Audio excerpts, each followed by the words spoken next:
Hi, my name is Robbie Blackhurst. I'm the founder and director of the Procure Partnerships Framework. And I've been asked to come here today to give you a presentation on delivering a £1.8 billion Procure Partnerships Framework across the Northwest and sharing what will make it different. And the main focus of this presentation is what will make it different in a saturated market that's full of frameworks. I think there's something like over 2,000 frameworks on the market at present, and that's contracted framework only. What does make frameworks different, and that's what I want to spend the next kind of 15-20 minutes talking about.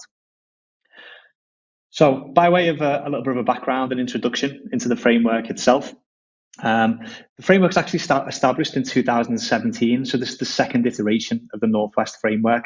The framework's national, so it covers 11 regions across the UK. But what we've done was we founded the framework in the Northwest first, and we used the Northwest as a trial region, really, to test that concept of what makes it different before we rolled it out in other regions. So the Northwest region kind of sits around 18 months in front of the rest of the country, and that's why this framework is now coming up for renewal. Because it's out for tender now and it'll be up for renewal next year. So the framework is fully ODU and PCR compliant, covers 11 regions, as I've mentioned. But I think one of the key elements of the framework which I want to talk about is what makes it different, and that focuses on joining up procurement and project delivery. There's many frameworks out there that focus on procurement, and obviously that's the core duty of a framework, to ensure that the procurement is watertight and contractors are being procured in the correct manner. But actually, I think frameworks also have a duty to stick around and be there throughout the project delivery stages, and can add real value during that process. So the framework itself in the last 12 months has been used by 224 public sector bodies. And one thing that kind of we're quite proud of is that it's being used by the subsectors within the public sector as well. I think you find that there's frameworks out there that kind of just batter NHS trusts, or frameworks that are heavily used by local authorities. But we've been used by 69 NHS trusts in the last 12 months, 71 local authorities, 56 education providers, and 28 blue light and emergency service users. So I won't go through these in detail, but as you can see, there's a good spread there of different public sector bodies who use the framework. And I think one of the main reasons for that is that the framework is different. And it was something that we had to pay real attention to when we first launched the framework back in 2017. And the reason for that was we were new to the market. We were new. We were a new player. When you think about people who use frameworks, well, they use them because they've used them before, or they use them because there's been bags of projects that have gone through that framework before.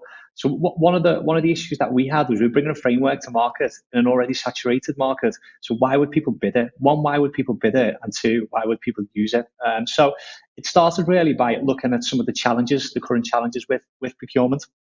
And one thing that we found, which was from a report that iGov produced, was that how often do public sector bodies review their procurement strategy? Is there a gap in the market for a new framework, or would we be coming to a market where public sector bodies just continue to use the same framework? And one thing we found was that most public sector bodies, if you look at this slide, a third review how they procure annually, another third review how they procure on a 1 to 3 year basis, and then the balance really were post 3 years. So this kind of gives us a little bit of confidence that if we were to bring a new framework to the market, then people would be willing to talk to us. The next thing that the report looked at is what are the barriers to successful procurement? If this framework was going to be different and people were going to use it, then we needed to understand what some of the concerns were. And one of the biggest concerns that came out of the iGov report in terms of one of the barriers for successful procurement was lack of understanding of the business need. And what this meant to us was that lack of joined up thinking between procurement people and project capital delivery teams. And actually, as a framework, we could be quite key in terms of joining that thinking together. The next thing was around early supplier engagement, which popped up throughout the report in terms of how can you create an environment or a forum that a public sector body can be procuring a project, but they can get early impact from the contractor market. Now, that's not saying every project needs to be two-stage, design and build, get the contractor in early. But for the projects that are single stage, is there still a mechanism that can be built into a framework agreement that would make it different, that would allow early contractor involvement in a single stage setting as well? So these are all the things that we thought about in terms of how can we make the framework different. And one of the things that jumped out was suitable value banding. So, we felt that the value banding had to be right, had to be proportionate to the contractors that sit within it. There was no point having a value band that was £25 million plus, where it was contractors sitting in it that had never delivered a project over 10 million. So lots of thought went into that, and kind of to make sure that was right, and it was robust. The next thing is what we've already spoke about, was project delivery support. And what we felt made us a bit different was that we had procurement people that work for the framework, but we also have people who have a contractor background. My background is I worked for a tier one contractor for 10 years, looking after pre-construction activities. Um, and within the team, everyone within the team, barring two people, have worked for a contractor background. The other people have got legal backgrounds. So it was to make sure that the skill set wasn't, we're not sitting here with 15 people and all 15 people are procurement people. We had the blend, and then we had the blend then that would be able to support our clients going forward. Big one for us was flexibility. Clients want flexibility, so what we thought would make us different was not stipulating a form of contract for the framework to go live, to make sure that we had up to 8 different forms of contract built into the framework agreement to allow clients to select the form of contract that they use and not be dictated by the framework. Value for money, big one. With the 2,000 plus contractor frameworks that were out there, what we seen was that the range of levies and fees that are being charged by framework was quite expansive. So one thing that we had to make sure that people would only use the framework if it was competitive. And I'm not talking about contractor OH&P competitive. I'm talking we need to be competitive against our peers.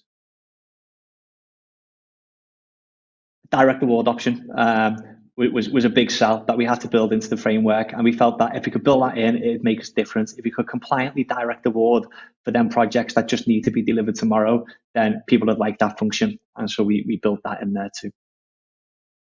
Optimum number of contractors per lot.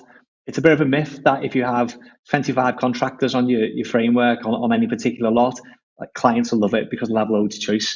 It kind of backfires, because I know from being contractor side, if we want a 25 at tender stage, we will be trying to convince the client to one, use another framework, or when it does come through the framework, we won't bid it. So big tender lists are great for clients. They want strong tender lists, but they need to be reasonable as well. And that's why we settled at, on average, the magic number of 8 contractors per lot. Regional lot and structure. I'll just break away to give you a little bit of an overview of this. We all know that we want contractors who are local to us. And that doesn't mean local SMEs. That means both local SMEs, but also your tier one contractors with regional offices. Now, I'll give 2 examples here of Framework A and Procure Partnerships being the one on the right. If you look at Framework A, that's a common regional lot and structure that we see across frameworks. So if we take the North, for example, and you take contractor A gets on in the North, well, they could be really good in Newcastle in the far northeast, but he could be really poor in Manchester and have no experience in Manchester. Equally, if you take the South, you could have a contractor who's brilliant in London, delivered bags of public sector projects in London, has never delivered a project in Bristol before, ever. So one thing that we felt was really important that would make the framework different is to have smaller regional lots. And I think we've achieved that in the 11 regional lots shown on the right. And the last point is flexible call-offs. Obviously, 2-stage, single stage, and direct award. Clients want this, and we felt by building this in, it'd make us different. So let's just very quickly look at 2-stage versus single stage. I think it's a really important point. 2-stage, many advantages. Ability to get your contractor on board early. Your contractor can input into logistics and buildability. They can manage affordability as the design develops and take ownership. But some of the disadvantages that come with 2-stage is that the measured works isn't fully priced, and we know that clients out there want that. What is our cost? And equally, there's a pre-construction services agreement fee that needs to be paid. But we can still ensure competitive tension, and this was key really with the 2 call-off stage. The question around this is, how can we make the framework attractive? What can make it different? Well, if we build 2 procurement models in there, 2 stages, single stage, but we can ensure that regardless of which one that the client picked, it's still competitive. We think we'd be onto a winner. So with 2-stage, we made sure that every scheme is fully market tested in terms of the OH&P, pre-construction fee, prelims, and then as part of the first stage tender exercise. Also, we made sure that in doing this, we can test M&E packages. but also ensure that when we do get through to the next stage and we are pricing the individual packages, it's in an open book manner and there's 3 quotes for every price. Just very quickly looking at single stage, and again, how can we make this competitive? Obviously, some of the benefits of single stage is you get a price at the end of the tender exercise. Some of the disadvantages and limitations are affordability issues aren't highlighted till the end of the tender stage. So you don't know if you're an affordability problem because you're not market testing until the end of the tender stage. But equally, how can we make it competitive? Well, the way we can make it competitive isn't by building massive tender lists. It's by ensuring that we have the right number, 3 or 4 contractors who are really focused on tendering the scheme.